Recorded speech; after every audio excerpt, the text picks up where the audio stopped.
2024 has been a near perfect year for investors. The stock market is up big and there's been almost no volatility. But that's not going to last in 2025, as there are numerous issues that are going to come up that will likely cause markets to at least temporarily decline. But how do you know what bad news is really a problem for a market that requires us to maybe raise cash? And what news is just going to cause a bit of volatility in a still running bull market? We investigated that in a recent Sevens report, and we identified 6 sources of volatility in 2025. The first is President Trump. Now, that's not a political statement. President Trump happens to say things and do things that are very unorthodox for the market, and that causes volatility.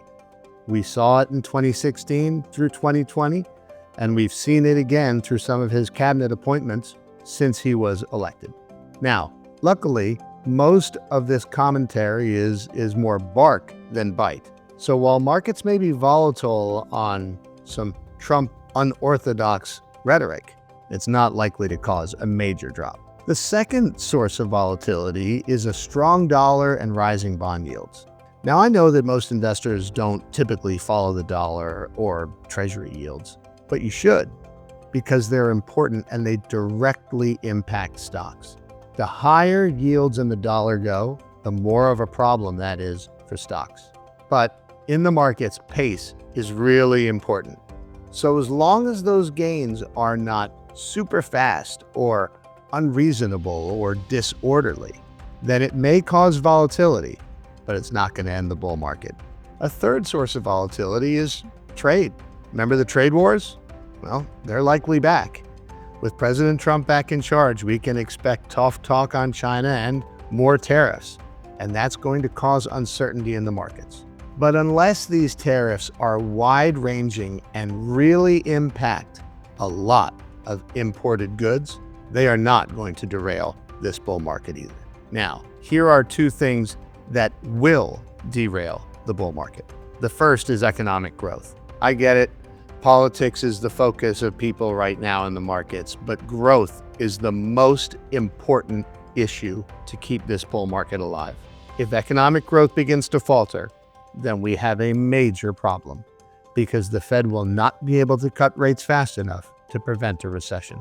If growth rolls over, that is a potential rally killer. The other major issue we have to look out for is the Fed itself.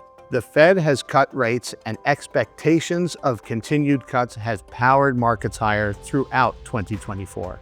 But what if the Fed decides to stop? Or what if inflation and growth is so good that they have to hike rates after cutting them? It's happened before in the 1970s, and it can happen again. If the Fed reverses course and puts rate hikes back on the table, that is a major negative for stocks. Finally, the market is still dominated by major tech stocks like Nvidia, Microsoft, Apple, Netflix, Amazon. AI, artificial intelligence enthusiasm, has powered these stocks and the broader markets higher. What if AI doesn't meet expectations in 2025? It's possible, especially as the AI craze matures.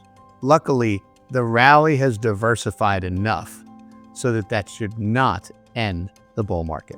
Bottom line, 2025 is going to be more volatile than 2024. I mean, how could it not be? But understanding what volatility means we need to get out and what volatility presents a buying opportunity will be critical to successfully navigating the coming year.